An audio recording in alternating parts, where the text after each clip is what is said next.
तुम भीतर नहीं जा सकते। हमें महाराज बिंबिसार ने आमंत्रित किया। इस समय वो रंग भवन में, और किसी को वहां जाने की अनुमति नहीं। पर उन्होंने हमें स्वयं आमंत्रित किया है मित्र। तुम्हारा परिचय? आप शाक्य देश के कपिलवस्तु से आए युवराज सिद्धार्थ गौतम, आपके महाराज बिंबिसार के मित्र हैं, और मैं इनका सेवक।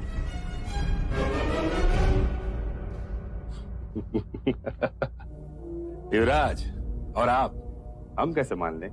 कहिए, क्या प्रमाण दें हम आपको? क्या तुम्हारे पास आमंत्रण पत्र है? नहीं, इस समय तो नहीं। तो क्या तुम्हारे पास अपने राज की कोई मोहर है? नहीं, इस समय तो वो भी नहीं। तो फिर महाराज से मिलना भी नहीं हो सकता। हाँ, पर मेरे पास उनकी मित्रता की मोहर अवश्य है। ये मगध नरेश से मेरी मित्रता का प्रतीक है। देखते ही पहचानने की।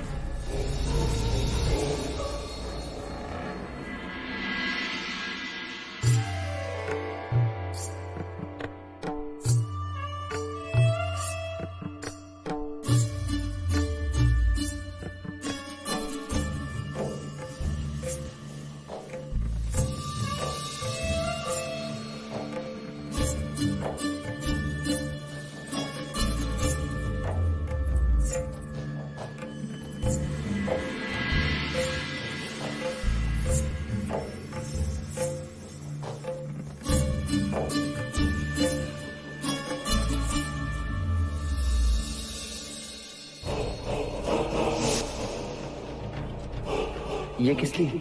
ये हमारी अति प्रिय अंगूठी है, इसे आप अपने पास रखिए, हमारी मित्रता का चिन्ह।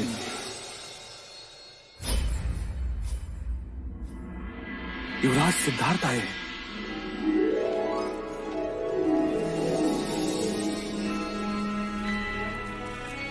मगध राज्य में तुम्हारा स्वागत है मित्र। क्षमा करना, मेरे द्वारपाल ने आपको पहचाना नहीं। इसमें इनका कोई दोष नहीं। हमारी दशा ही ऐसी कि दर्पण भी पहचानने से मुख मोड़। महाराज शुद्धोदन और कपिल वस्तु दोनों कुशल तो है? जी महाराज। युवराज, ये आपके वस्त्र को क्या हुआ? वो हम पूरब के मार्ग से आए, इसीलिए। पूरब के मार्ग से? क्या आप उन पहाड़ों से उतर कर आए हो? जी महाराज, ये विषय भी हमारी मंत्रणा का एक विषय है कि मैं पूर्व के मार्ग से आया क्यों है। मंत्रणा विस्तार से होगी। प्रथम भीतर चलिए, पहाड़ों की थकान दूर कीजिए। मंत्री से कहो अतिथि कक्ष की व्यवस्था की जाए, और जब तक युवराज सिद्धार्थ यहाँ है, हम किसी अन्य से नहीं मिलेंगे। आइए। कुछ अतिथि महल के होते हैं और कुछ हृदय के। तो बांदुल आपका रास्ता रोके खड़ा था, इसी कारण आपने पूरब का मार्ग अपनाया। वाह, बड़ी चतुराई दिखाई आपने। अब वो आपका मार्ग में प्रतीक्षा कर रहा है और आपसे यहां मेरे साथ। युवराज, यदि मुझे पहले पता होता तो मैं अपने सैनिकों को आपको लेने के लिए कपिलवस्तु भेज देता। सैन्य दल तो मेरे साथ भी था महाराज। बांदुल का सामना हम सरलता से करते और उसे पराजित भी करते, परंतु मैं युद्ध नहीं चाहता था। अकारण ही दोनों ओर के सैनिक अपने प्राण क्यों खोएं? और मेरा आपसे मिलने का यही एक कारण, मैं शांति चाहता हूं। कोई किसी से ना लड़े, सारी प्रजा सुख और शांति से जी। युवराज, आपके विचार तो अति उत्तम है। इसके लिए आपने क्या सोचा? शाक्य देश से रोहिणी नदी बहती है, जिस पर मैं सेतु बनवा रहा हूं, जो पूर्व की चट्टानों को जोड़ेगा, जिसको चीरते हुए मार्ग मगध तक पहुंचेगा। इस मार्ग के उपयोग से आपका लोहा पश्चिमी देशों और उत्तर भारत तक पहुंचाया जा सकता है। इस समय आप व्यापार कौशल के मार्ग द्वारा करते हैं, जिससे आपके प्रवास में दिन भी अधिक लगते हैं और जगह जगह भारी चुंगी भी देनी पड़ती है। यदि आप हमारे शाक्य के मार्ग से व्यापार करेंगे तो आपका समय भी बचेगा और आपको चुंगी भी एक ही बार देनी पड़ेगी, वो भी मित्रता के नाम पर। और आपसे हमारी मैत्री संधि के कारण कौशल नरेश प्रसन्नजीत हम पर आक्रमण नहीं करेंगे। और कौशल आपसे युद्ध नहीं करते क्योंकि वो आपके संबंधी। और वैशाली गणतंत्र के साथ आपके और हमारे विचारधारा मेल खाती, तो उससे चारों देशों में शांति बनी रहेगी, सभी सुखी होंगे, युद्ध और ईर्ष्या का अंत होगा और शांति का उदय। मैं आपसे प्रश्न पूछ सकता हूं? जी। क्या मैं आपका शीश चूम सकता हूं? अवश्य।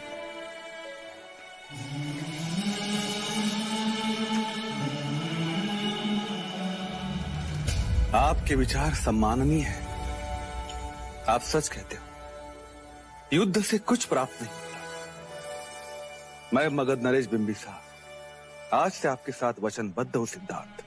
जब भी मार्ग तैयार होगा, मगध के सारे व्यापार उसी रास्ते से होंगे। किसी भी घड़ी में आपकी सहायता का अवसर मगध नरेश बिंबिसार अपना सौभाग्य मानेगा।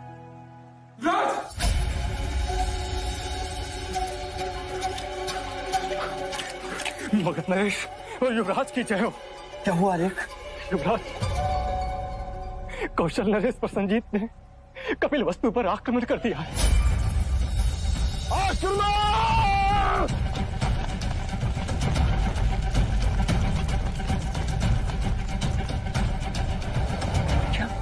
आपके प्रस्थान करते ही बांदुल ने हम पर आक्रमण किया और फिर वो कपिल वस्तु की ओर गया। युवराज,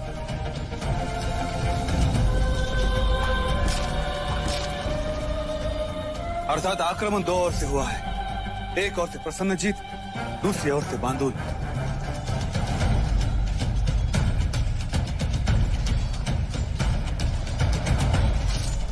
क्या ये समाचार हमारे गुप्तचरों तक पहुंचा? जी महाराज, ये सत्य है। कौशल ने अचानक से आक्रमण किया महाराज।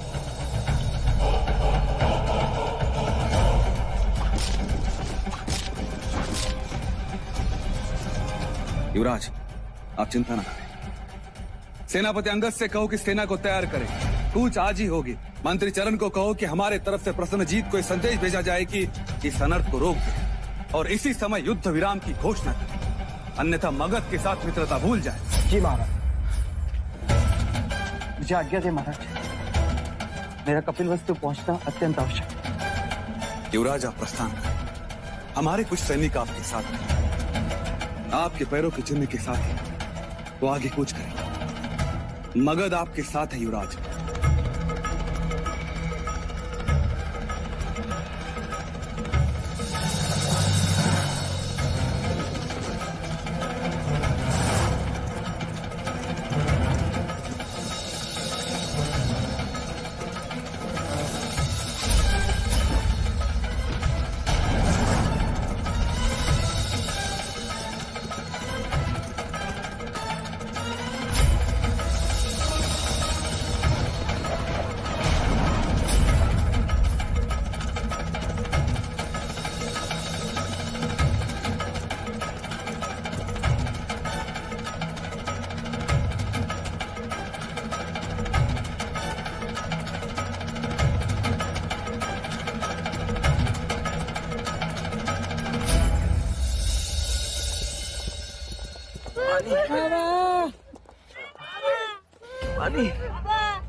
पानी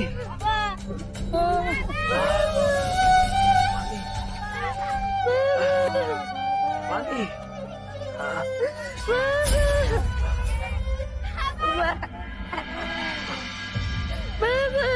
पानी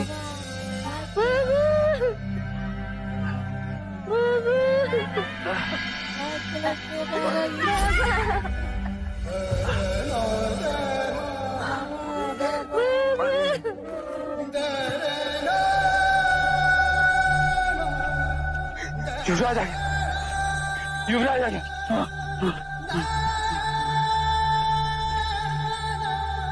जो भी घायल मिले तुरंत उपचार के लिए लेके जाओ।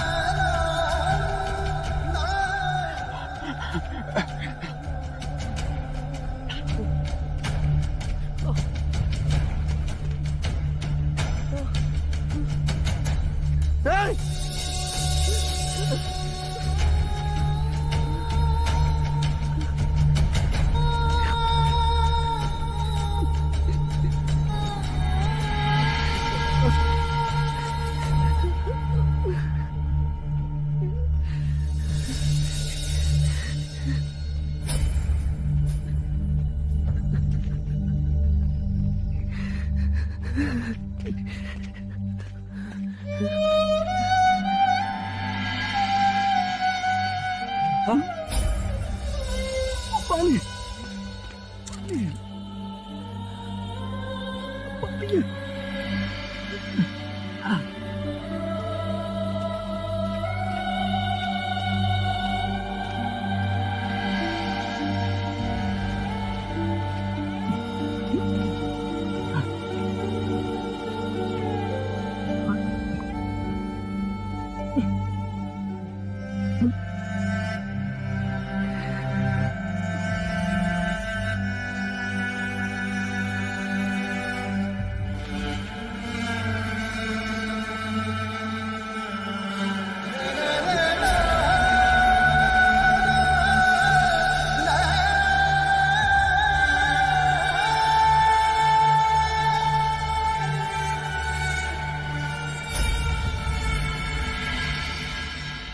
सत्य कथा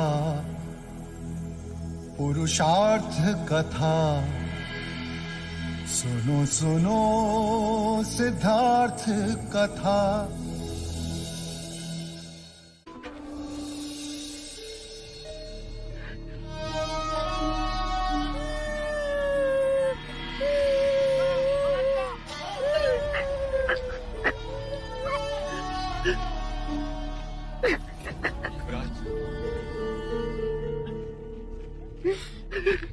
युवराज, यहाँ के अधिकांश घायलों को छावनी में ले जाया गया है और इतने लोग हैं कि एक दूसरे की सहायता कर सकते हैं। अब आप अपनों के समाचार लें। वो कैसे? अपनों के? यहाँ कौन पड़ा है? सभी तो अपने। आपको महल जाना चाहिए युवराज, वहाँ सबको आपकी आवश्यकता होगी। पता नहीं वहाँ का क्या हाल होगा। महाराज, महादेवी, गोपाल, राहुल, नहीं।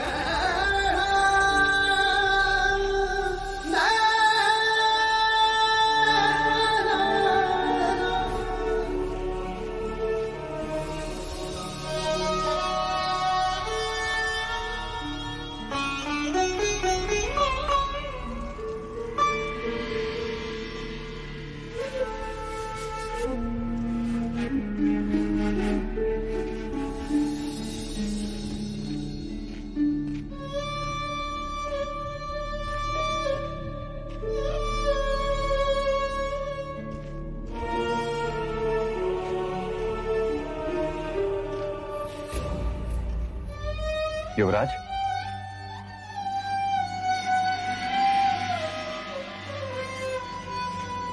सिद्धार्थ, काकश, ये सब तुम बताओ सिद्धार्थ, तुम कैसे हो? मार्ग में तुम्हारी बांदुल से मुठभेड़ तो नहीं हुई? नहीं काकश, मैं तो पहाड़ों के मार्ग से मगध पहुंचा था। यदि मुझे तनिक भी आभास होता है कि प्रसन्नजीत इस तरह से। सब कुछ अचानक हुआ युवराज, और वो भी 2 दिशाओं से आक्रमण। इसीलिए हमारी सेना बढ़ गई। साक्ष्यों की तलवारें अधिक नहीं थी, किंतु फलहीन भी नहीं थी। यदि आक्रमण एक और से हुआ था तो कौशल की पराजय निश्चित थी। हम सब तो साथ थे सिद्धार्थ, परंतु तुम अकेले, इसीलिए महल चिंतित था। आप तो जानते हैं काकाश्री, मैं युद्ध रोकना चाहता था, इसीलिए तो प्रस्ताव लेकर मगध गया था। वो तो महाराज बिंबिसार के संदेश के कारण प्रसन्नजीत रुक गया, अन्यथा। काकाश्री, माँ, काकी माँ, सब कहाँ हैं? सुरक्षित है, सारा महल सुरक्षित है सिद्धार्थ। और महाराज? सिद्धार्थ,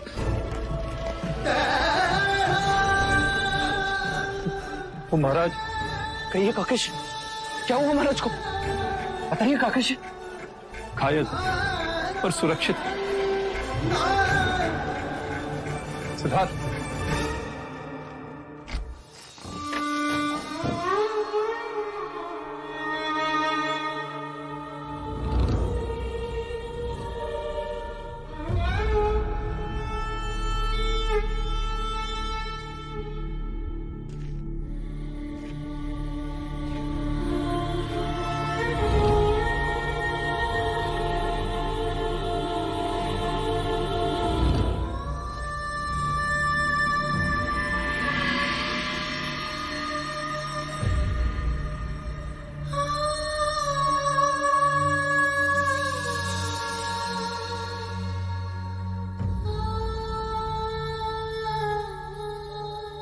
पिताश्री,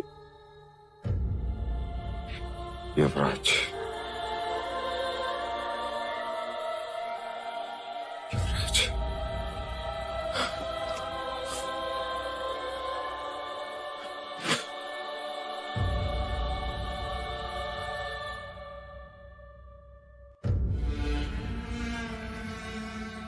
तुम्हें सकुशल देखकर मुझे प्रसन्नता हुई पुत्र।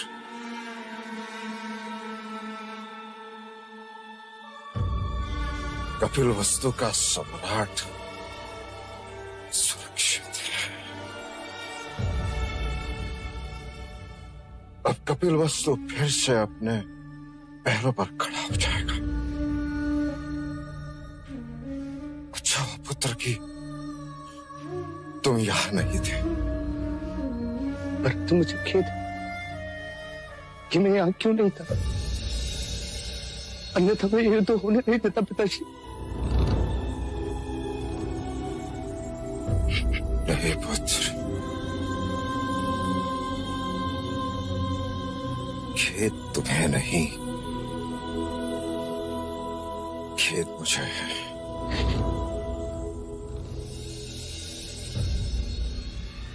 अश्वमेध के युद्ध में प्रसन्नजीत का शिरच्छेद कर दिया होता तो ये युद्ध ही नहीं होता।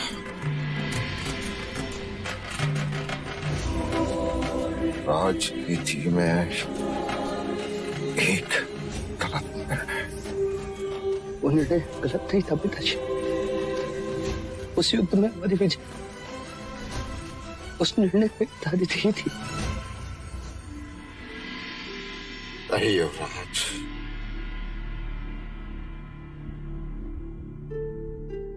जिस तरह जंगल के प्राणियों की अपनी राजनीति है, जो बलवान वही जीतता, उसी तरह राजनीति भी एक जंगल है। जो बलवान वही जीतता है। सांप पालतू नहीं होता, फिर भी पालो और काटे तो दोष सांप का नहीं, पालने वाले का होता है पुत्र, पालने वाले का होता है।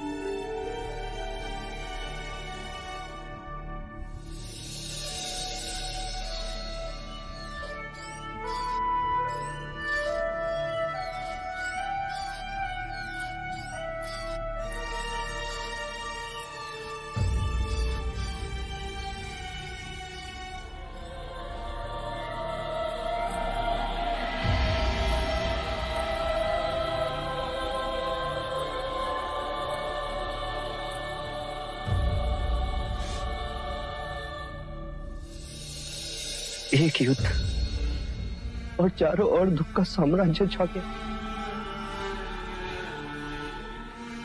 मनुष्य सोचता कुछ है और होता कुछ और है।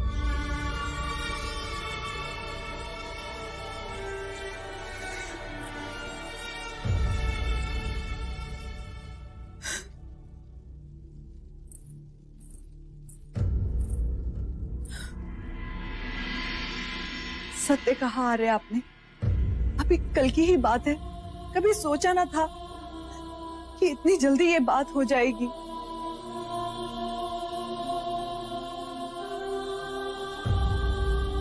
आपने पूछा नहीं आर्य कि क्या हुआ?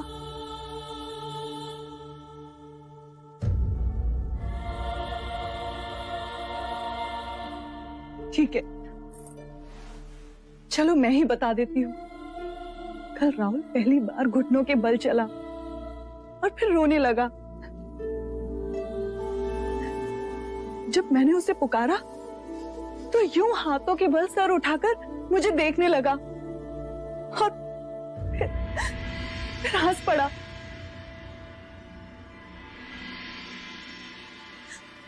आपके पुत्र के हाथों में बड़ी ताकत है, बिल्कुल आप ही की तरह। हाँ, बड़ी ताकत और आयु के साथ वो और बढ़ेगी। हाथ और शक्तिवान होंगे, तलवार थामेंगे और फिर मनुष्य होकर भी वो मनुष्य का सर काटेंगे या कटवाएंगे। ये क्या कह रहे हैं यार? अपने राज्य की रक्षा करना धर्म नहीं? मैं इस धर्म में नहीं मानता। सच कहूं तो मैं ईश्वर को भी नहीं मानता। क्या अनर्थ बोल रहे हैं यार? हाँ गोपा, होता ईश्वर तो ये भयानक विनाश नहीं होने देता। क्यों मनुष्य को जन्म देकर दुख के मार्ग दौड़ाता? क्यों मनुष्य की आंखों में चतुरता का वृक्ष बढ़ता और अहम का तांडव रचता? क्यों वो विकारों के पीछे मन को भटकाता? क्यों ये युद्ध होता और प्राणों की आहुति दी जाती? क्यों सरहदों के विस्तार को क्षत्रिय प्रगति का नाम देते? क्यों वेद और पुराण शूद्रों के लिए निषेध होता? तुम कदाचित ही मानो गोपाल, पर एक उपवन में जितने पुष्प उगते हैं उससे अधिक शवों को देखकर आया हूं मैं। नहीं चाहिए मुझे राजपाट, नहीं बनना मुझे राजा। मुझे केवल दुख से मुक्ति का मार्ग चाहिए। मुझे शांति चाहिए। मुझे शांति चाहिए। शांति चाहिए।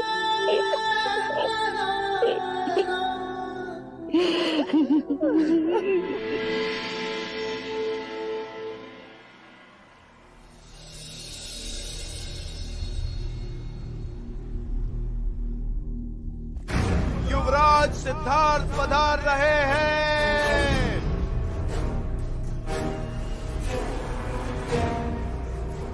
युवराज सिद्धार्थ की जय। युवराज सिद्धार्थ की जय। युवराज सिद्धार्थ की जय। युवराज सिद्धार्थ की जय। युवराज सिद्धार्थ की जय। मुझे दुख है, जब आप सब लोग ये सह रहे थे तब मैं यहां उपस्थित नहीं था। क्षमा करें मुझे। इसमें दुखी होने की क्या बात है युवराज सिद्धार्थ? हमें तो प्रसन्नता है कि आप राजा बिंबिसार के यहाँ थे। हाँ युवराज, अब हम मगध नरेश की सहायता से उस प्रसन्न जीत का सर उसके धड़ से अलग कर देंगे।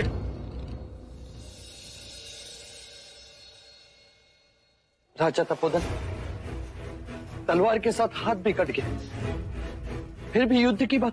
तो क्या हुआ युवराज? हम क्षत्रिय हैं, हम पूरा युद्ध करेंगे और इस बार युद्ध में हमारी पराजय नहीं विजय होगी। उस प्रसन्न जीत ने मित्र बनकर शत्रुता का काम किया है और शाक्य कभी धोखे को क्षमा नहीं करता। प्रसन्न जीत का तो शिष्य होकर रहेगा। शाक्य गणतंत्र की, शाक्य गणतंत्र की, शाक्य गणतंत्र की। फिर संहार, फिर रक्तपात, फिर प्रजा में हाहाकार, फिर नगर उद्ध्वस्त, फिर अहम का तांडव और मनुष्यता का परिहार। अपनी प्रजा, अपने माता पिता को घायल देखकर आपका रक्त नहीं खौलता, पीड़ा नहीं होती, शत्रु को समाप्त करने का क्रोध नहीं जागता। अवश्य आता है क्रोध, पर शत्रु पर नहीं, उसके भीतर जगी शत्रुता को समाप्त करने का जी चाहता है। हमें युद्ध से कुछ प्राप्त नहीं होता, ये जानते हुए भी, और पराजित होकर शाक्य जी नहीं पाते।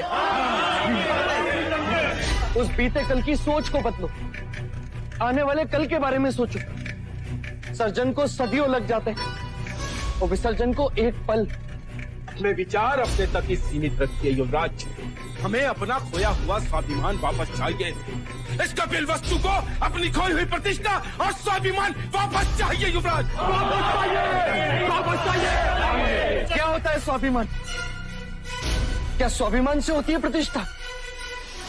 ऊंच नीच, जात पात, वर्ण धर्म, सत्ता अधिकार सब मानव निर्मित है। कहो, ये धरती, ये आसमान, ये पेड़ पौधे सब किसके हैं? हमारे पूर्वजों के। और यदि उनसे प्रश्न करें तो वो क्या कहेंगे? उनके पूर्वजों के। और अंत में हमें यही उत्तर मिलेगा, किसी के नहीं।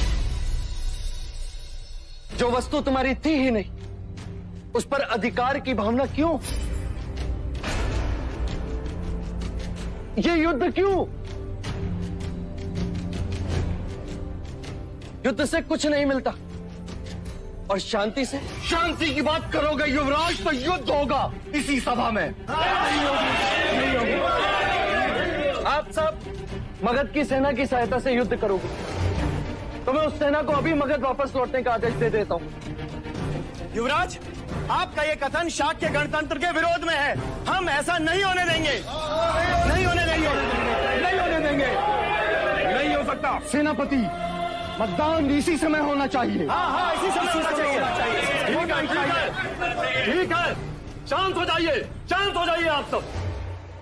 जो राजा युवराज के शांति प्रस्ताव के पक्ष में है, वो इनके साथ रहे।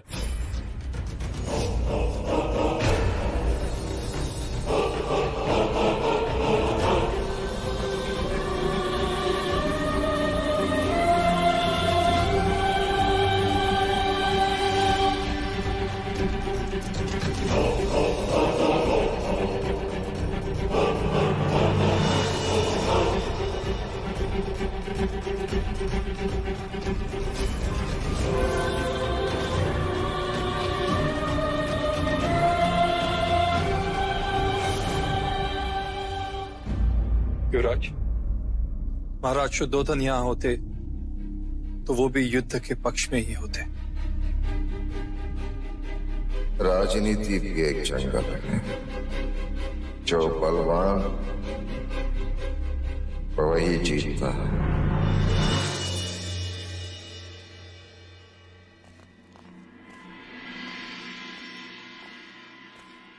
युवराज, सारा शाक्य संघ युद्ध के पक्ष में।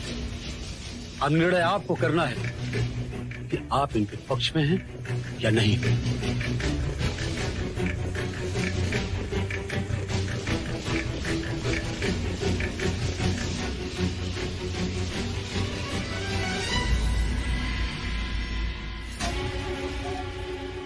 युद्ध के पक्ष में मैं कल भी नहीं था और आज भी नहीं। यदि आप शाक्य संघ के पक्ष में नहीं हैं, तो आपको अपने सभापद से त्याग करना होगा।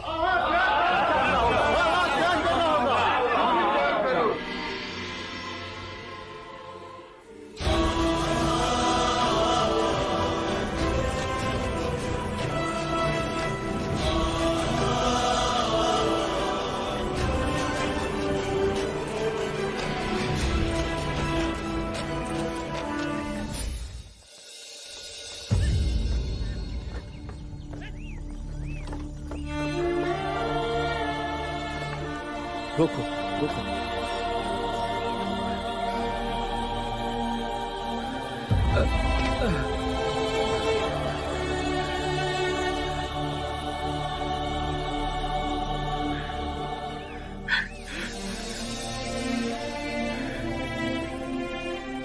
कौन हो भाई?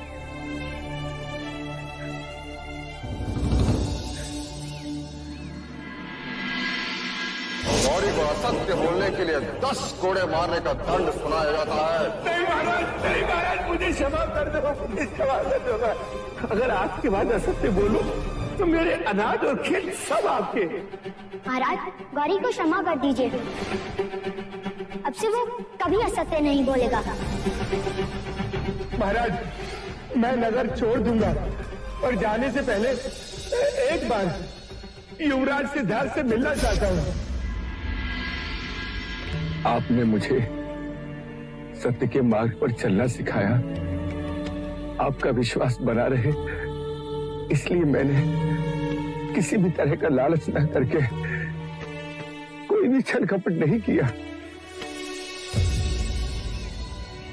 वैश्य गौरी? हाँ।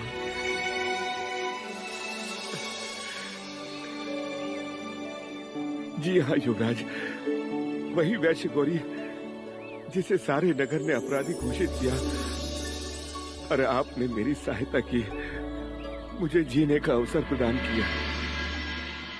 तुम तो नगर छोड़कर चले गए थे। जी युवराज, वो झूठे अपराध का दंड था।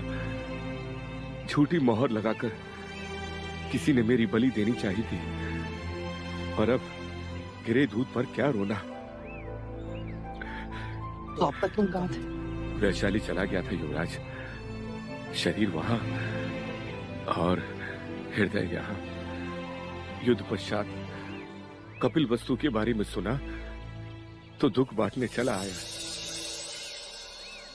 युवराज, परिश्रम से मैंने धन अर्जित किया है, कृपया इसे स्वीकार करें युवराज, कृपया इसे स्वीकार करें। यहाँ से तुम कहाँ जा रहे थे? कभी न्याय प्रणाली ने मुझे नई नगरी में अन्न न देने का अपराधी ठहराया था। आज उसी नई नगरी में अन्न बांटने जा रहा था युवराज। नई नगरी? हाँ। आपका दारुण कर रहा था। राज्य के सैनिक इसके भाई को कहीं ले गए हैं, किसी नई नगरी में। क्या तुम मुझे अपने साथ नई नगरी ले चलोगे? मैंने आज तक उसे नहीं देखा। युवराज, हमें महल जाना चाहिए। महाराज हमारी प्रतीक्षा कर रहे हैं। हाँ चलो, वहां से हम सीधा महल ही जाए। पहले हम नगर के उस हिस्से को तो देख लें जो आज तक हमने नहीं देखा। चलो गौरी। युवराज, तुम भी चलो। चलना? चलो चलो।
सब हम क्या देख रहे हैं चन्ना?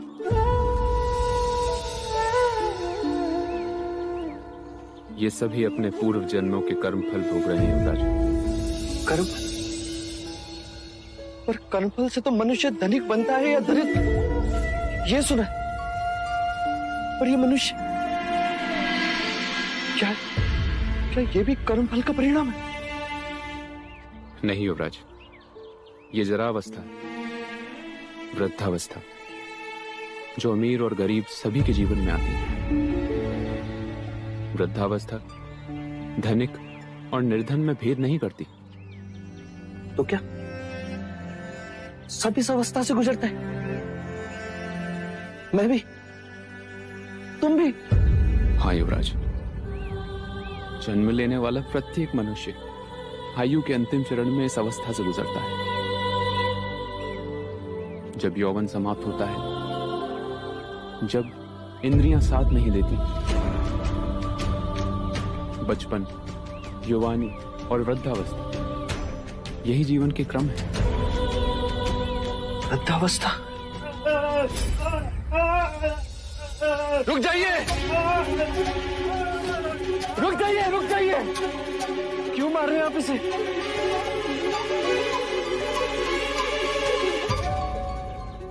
नहीं युवराज, ये क्या कर रहे हैं आप? राज, ये रोगी है, लोग इसे छूते नहीं। और रोग तो मुझे भी हुआ था, और सबने मुझे छुआ भी था। पर वह साधारण रोग था युवराज, ये कुष्ठ रोग है।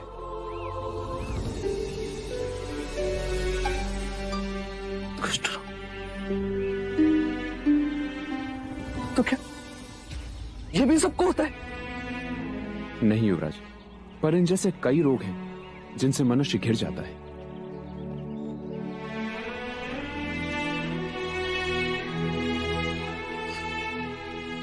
कर्मफल से दरिद्रता मिलती है, कर्मफल से मनुष्य रोगी होता है। क्या ऐसा कोई मार्ग नहीं जिससे कर्मफल को बदला जा सके, जिससे संसार के सारे दुखों को हम मिटा सके, जिससे यौवन और धन चिरंजीवी हो जाए? कैसे होगा चिरंजीवी जब तक तुम जैसे जन्म लेते रहेंगे?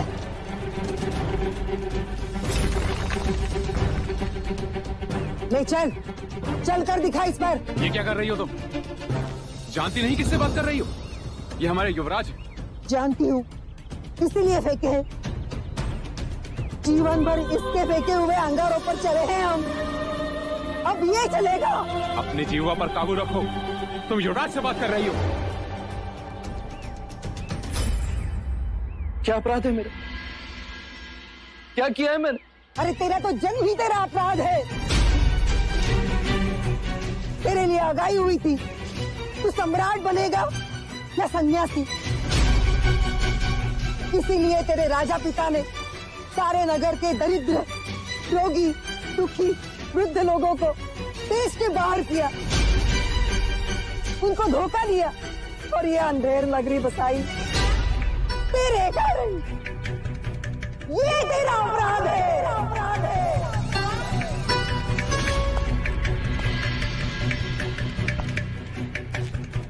पर ऐसा क्यों? अरे कोई दुख तेरे आंखों के सामने नहीं आए और तू बैरागी ना बने, इसलिए हम सब तो अपने आंसुओं में डूब गए, केवल तेरे कारण। तू जानता भी है इस नगरी के लोगों ने किसका मंदिर बनाया है? यम का मंदिर बनाया है, ताकि वो प्रसन्न हो और हमें इस यातना से छुटकारा मिले।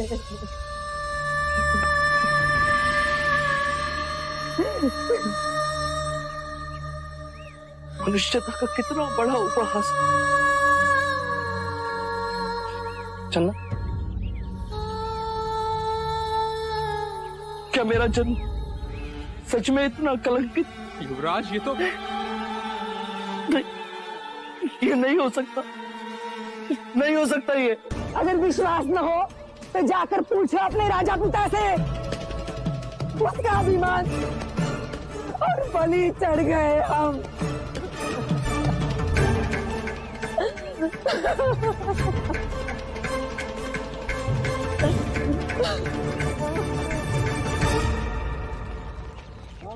सत्य सत्य सत्य सत्य सत्य सत्य सत्य सत्य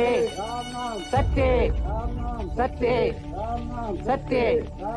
सत्य सत्य सत्य सत्य सत्य सत्य सत्य। कहिए महाराज, और कितने वेद छिपाए आपने? ना मुझे मेरी माँ के विषय में बताया, ना नई नगरी के बारे में। एक बार भी आपने ये नहीं सोचा कि जब आपका पुत्र बड़ा होगा और जानेगा उसके कारण कितने लोग बेघर हो गए, कितने लोगों को नगर बाहर निकाल दिया गया था, तो वो क्या सोचेगा? क्या कभी वो स्वयं को क्षमा कर पाएगा?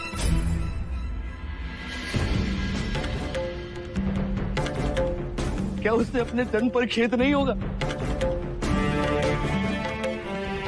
भविष्य को उन्नत बनाने के लिए वर्तमान का बलिदान देना ही पड़ता है।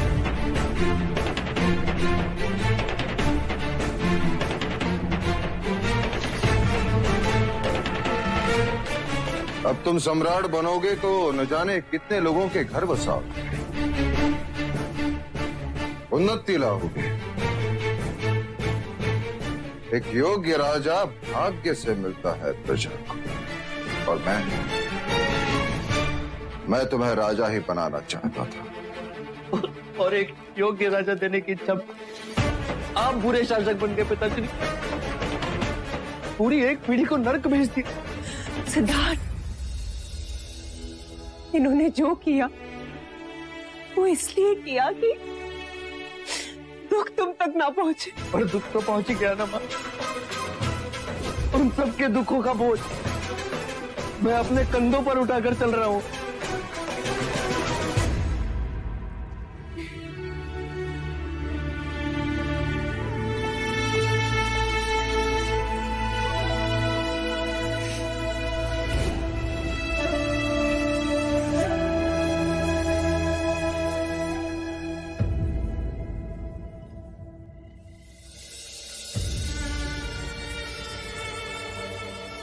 अरे तेरा तो जन्म ही तेरा अपराध है।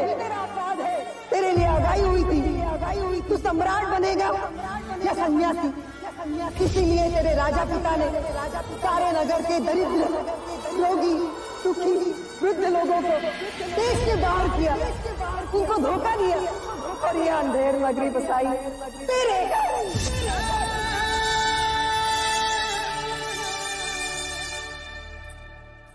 आर्य, आर्य,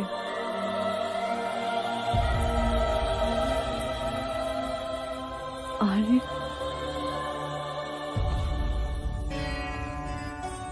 मैं राजा बनना नहीं चाहता गोपा। मैं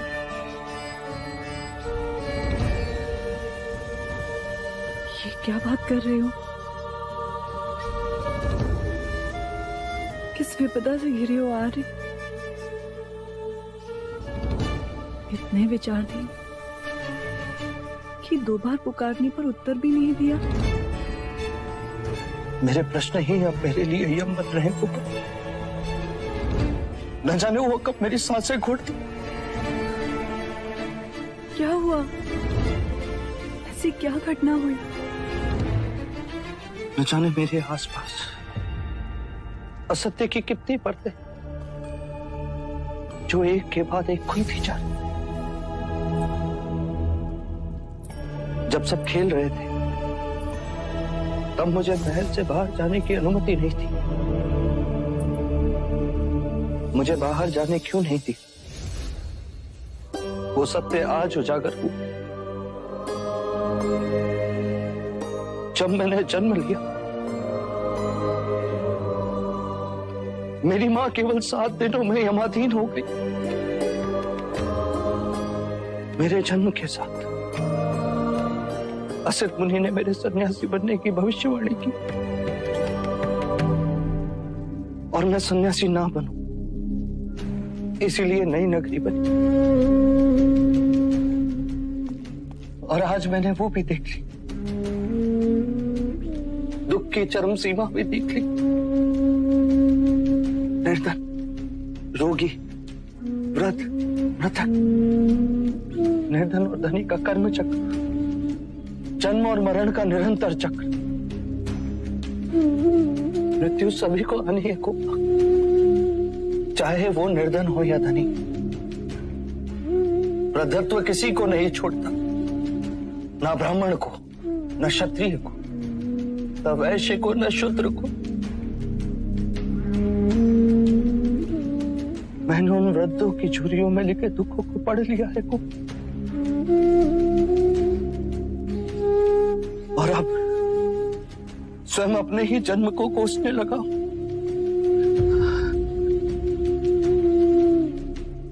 यदि जीवन ऐसा है तो ऐसे जीवन की मुझे कोई आवश्यकता नहीं।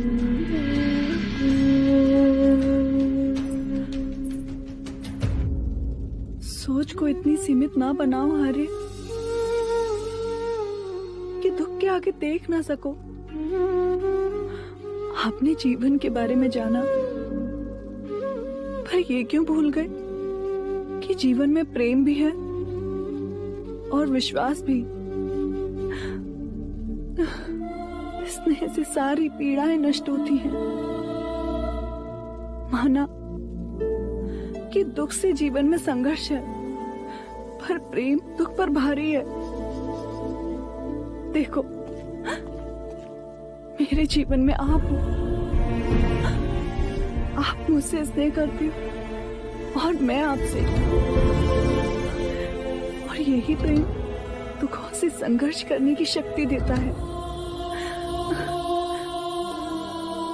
मैं जब भी उदास होती हूँ, राहुल का चेहरा देखती हूँ और फिर दुख दिखाई ही नहीं देता। स्नेह और विश्वास सृष्टि की नींव है। हाँ। कहाँ जा रहे हो आर्य? राहुल को देखने।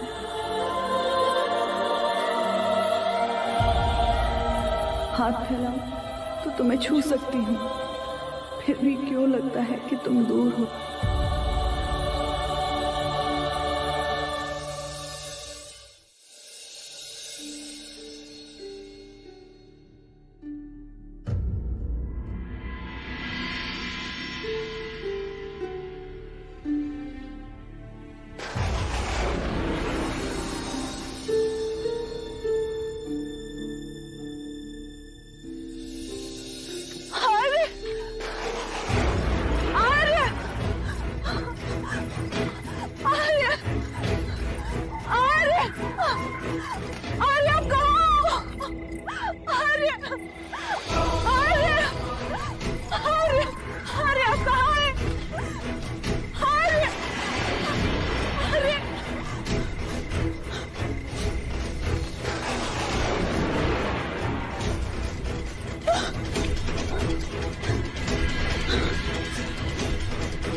हुआ?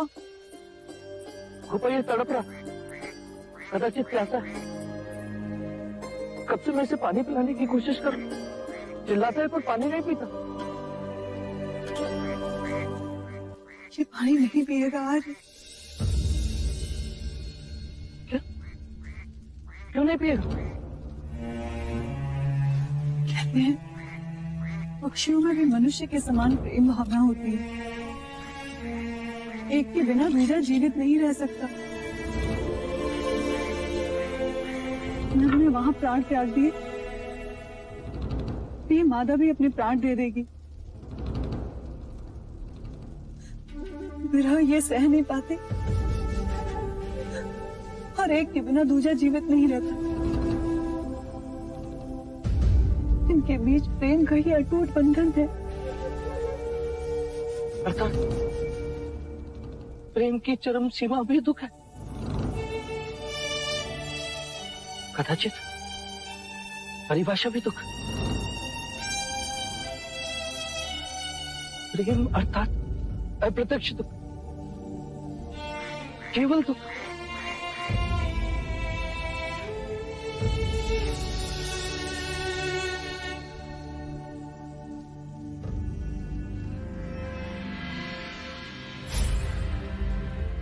गोपा,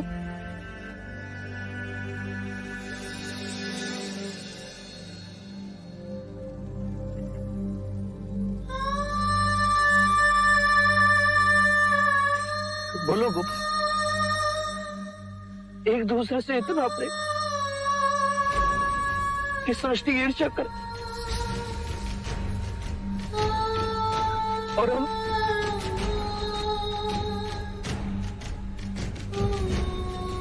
तुम कह रही थी कि प्रेम दुख से परे। वो पापड़ में कह रहा हूं, प्रेम की चरम सीमा भी दुख है। सुख क्षणिक है, दुख सर्वोपरि। प्रेम भ्रम और विरह सनातन है।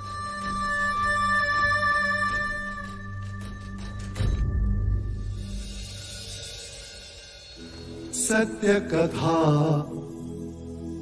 पुरुषार्थ कथा, सुनो सुनो सिद्धार्थ कथा।